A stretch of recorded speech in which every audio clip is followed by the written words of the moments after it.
the ocean, climb up the tallest tree and see what's all around. The sun shines beaming and the air fills up with sound like hola, hola.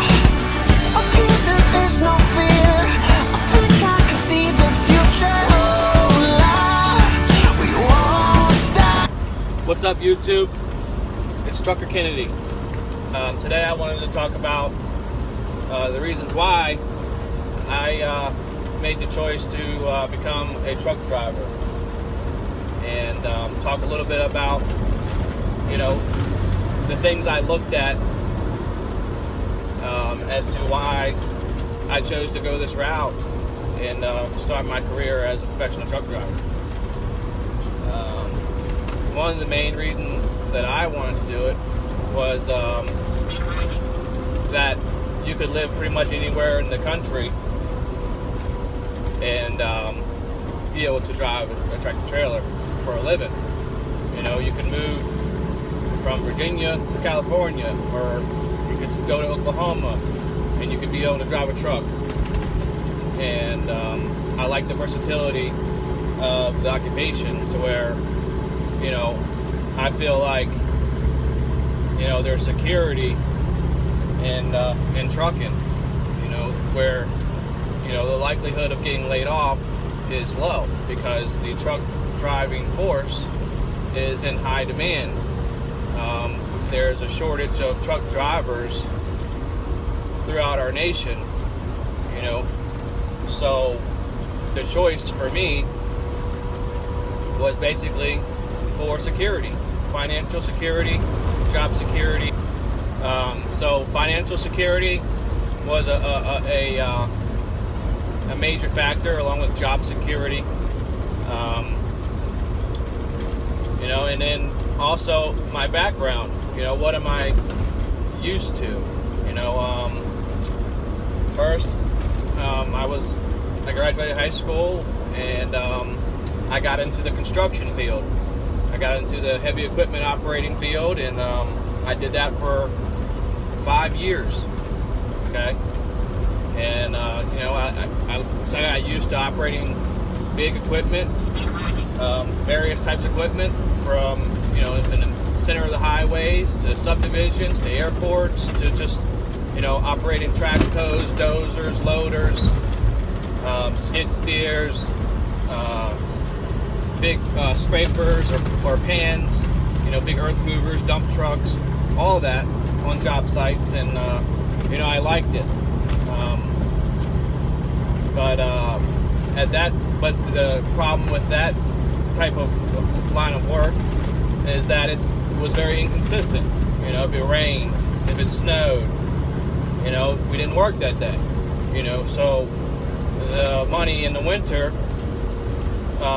you really didn't make that much because you didn't get that many hours, depending, you know, if you were depending on if you were salary or hourly. But majority of the companies, you're hourly worker, you're just a, you know, a heavy equipment operator.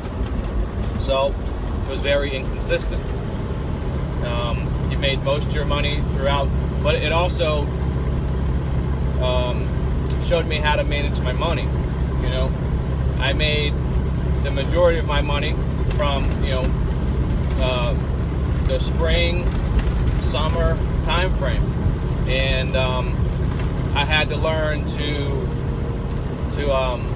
you know, save that money for the winter, for when work was slow. You know, when you're only getting 20 or 30 hours a week, or sometimes less. You know, or you know, when the economy went really bad there in what was it? You know, in 2008, 2009, it was a really tough time for the economy, and you know, the construction force slowed down a lot. You know, they weren't building subdivisions like they were. They weren't, you know, construction jobs were harder to find, so they were, you know, they were laying a lot of people off. And so I made a choice, you know, in the end of 2009, when I was 23 years old, I was like, you know what? I'm tired of the inconsistency. I'm tired of, worrying about how much money I'm going to make this week, or if I'm going to be off all next week because it rains the whole week. I got tired of that. So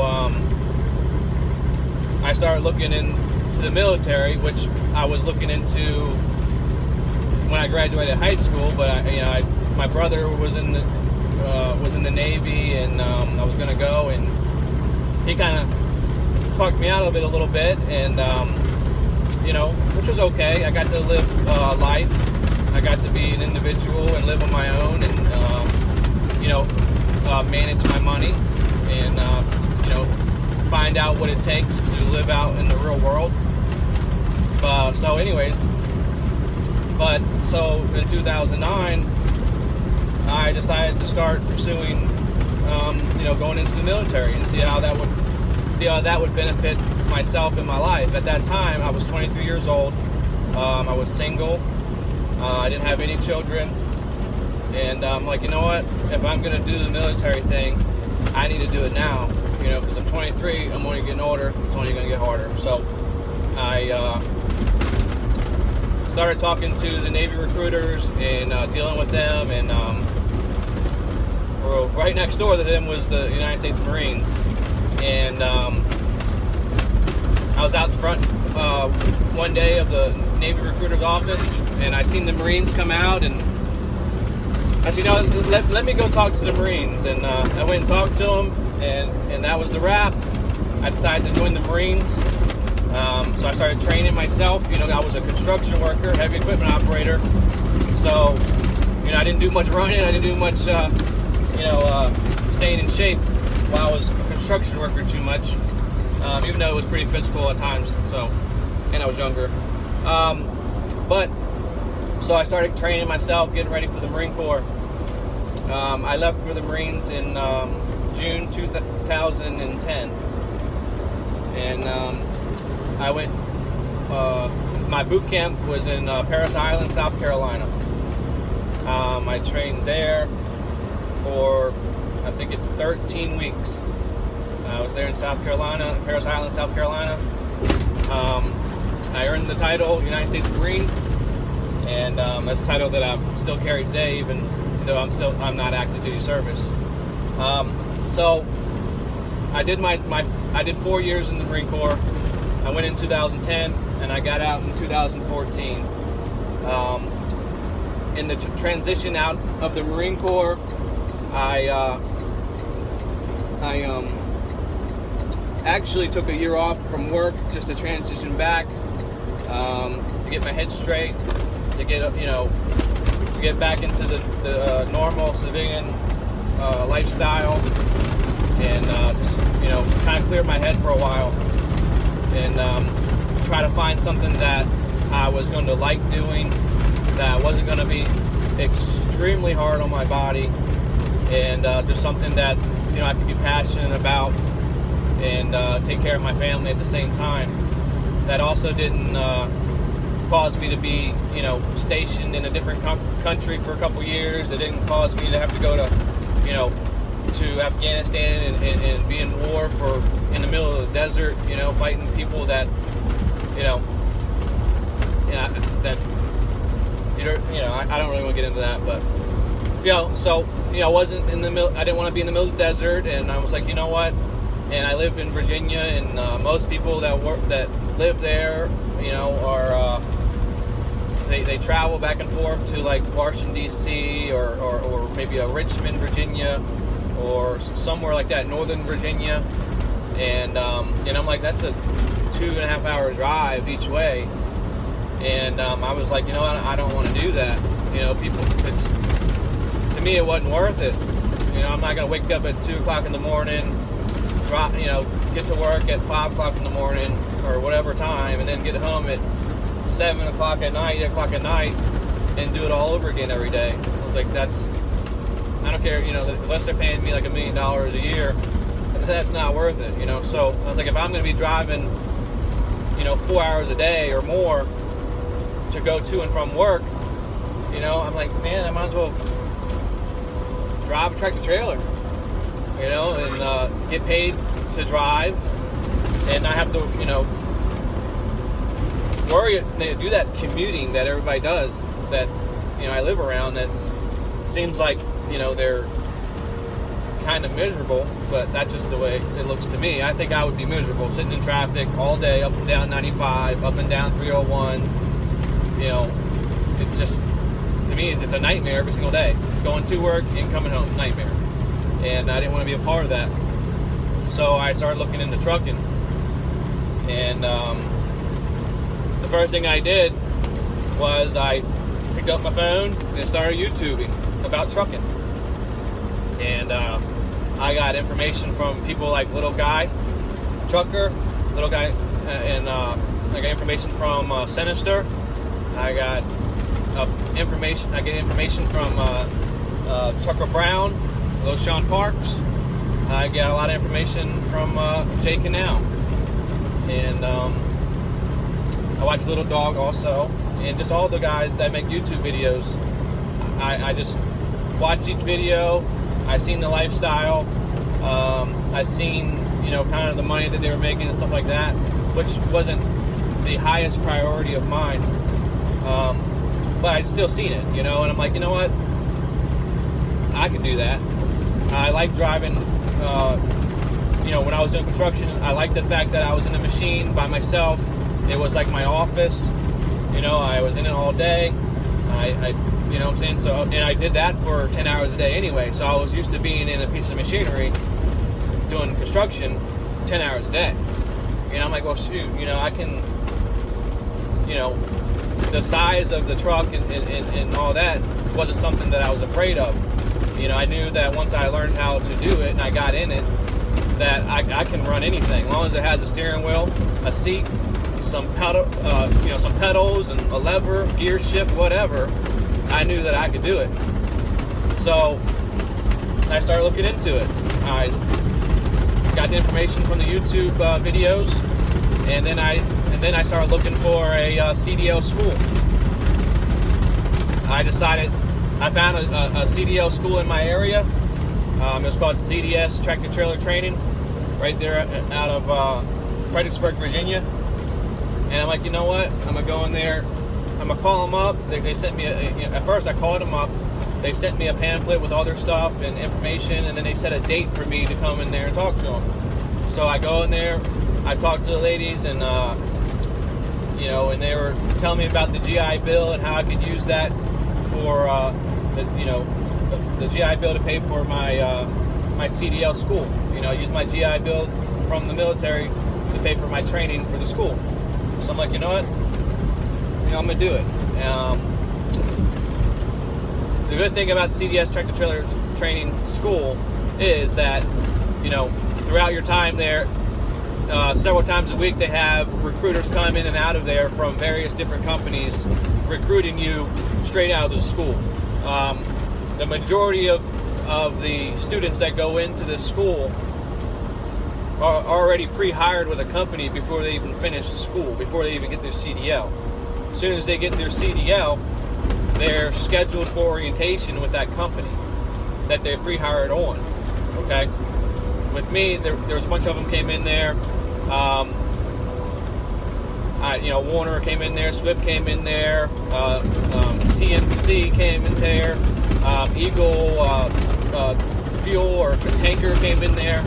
A bunch of different local companies. All the major carriers were in there recruiting. I chose to go with Warner, obviously. It's worked out for me, and I'm glad I did. It's been great so far.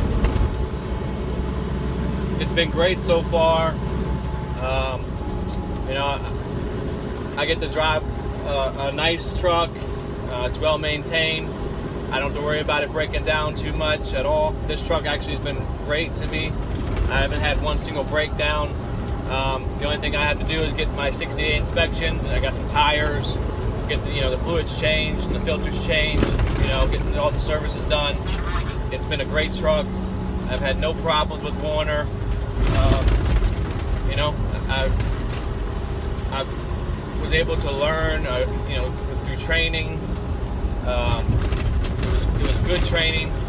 I've already been through 2 winters because I started training in the winter, and I actually trained in the Northeast in the middle of winter. You know, I got comfortable with the truck now. I have a new account. It's a great account, running with the Best Buy account. It's absolutely great. I couldn't have better fleet managers with Jake and with Chris. Both of them are outstanding. I appreciate both of you guys. Yeah, so it's been great. The choice I made to go trucking has been a good one. You know, I don't mind being on this truck by myself at all. I like it. I don't get dirty. I don't get hot. I don't get cold. I got air conditioning at the bed and all that. It's been great. I can take the truck home. And it's been a great choice. And you know, if you think you can do this job and it's not gonna be too hard on you, do it. You know, if you're tired of the everyday wondering, you know, when you're gonna get laid off or how much money you're gonna make, or it's inconsistent, or you know, you're tired of doing the commuting to and from work every single day, and give trucking a shot. It could be worth it to you too. You know, you gotta be hungry. You gotta work hard. You gotta do your job, basically. Just do your job. Don't mess around. Just get to and from your store safely. Just, you know, be professional, be courteous, and it'll work out for you too. And I look forward to hopefully through my journey, through my videos, you can see how trucking's been for me. Not every day is absolutely amazing, but it is better than what I'm used to. So this is not hard to deal with for me. It's it was an easy adjustment for me, you know. But you know, I'm a different person than a lot of people. I've been through a lot. You know, I've been in the middle of the desert. I've been fighting war. I've been shot at. Base has been blown up. I've been stationed in a whole different country for 2 years straight. I didn't see home for almost 2 years straight, and then I spent 8 months in Afghanistan in the middle of the desert. So if you want to add it all up, I didn't see my house for over almost 3 years. So of the 4 years that I was in the Marine Corps. So I'm happy being able to be home every weekend. I'm happy to be in America. It is the greatest country on earth, I can assure you. I've been to far worse countries, and not one of them are greater than this country that we live in. And the freedoms that we get to have in this country are far greater than any other.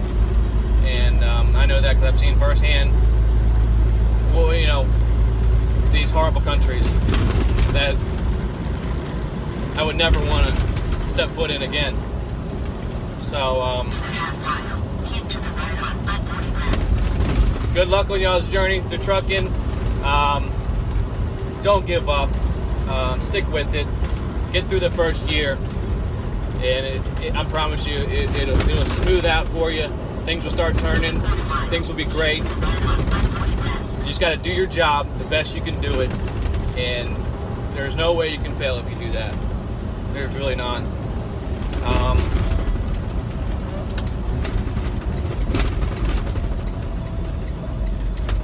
Must miss my exit here.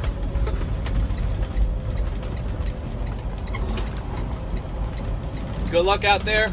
Stay safe. Get your CDL. Start trucking. Get the wheels rolling. Get the money coming in.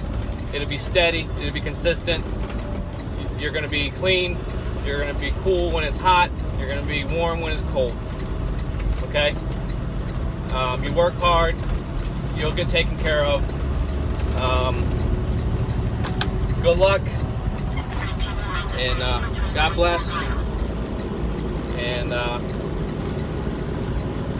get after it, and don't give up. This is Trucker Kennedy. Thanks for watching. Like, comment, subscribe, share, all that stuff. I would greatly appreciate it, and y'all have a good one.